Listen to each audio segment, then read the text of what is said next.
नमस्कार. आज चला बनवते आपण कढीपत्त्याची चटणी. कढीपत्त्यावर शेवग्याची पाने आहेत. ते आपण चांगले स्वच्छ धुवून आता चांगले कडक होईपर्यंत गरम करायची चांगले मस्तपैकी. बाकीचे साहित्य ते भाजून घेतले. शेंगदाणे, खोबरं, चणे डाळ, उडदाची डाळ, इथे चिंच आहे, लसूण आहे, तीळ आहे, हे सर्व भाजून घेतलेलं आहे. हे सगळं साहित्य आता आपण वाटून घेत आहोत एकदम मस्तपैकी. आणि त्याच्यानंतर कढीपत्ता वाटायचा आहे आपल्याला.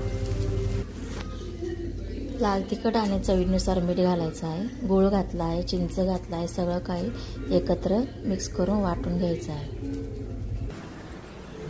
तर आपली ही कढीपत्ता शेवग्याच्या पाण्याची चटणी तयार आहे.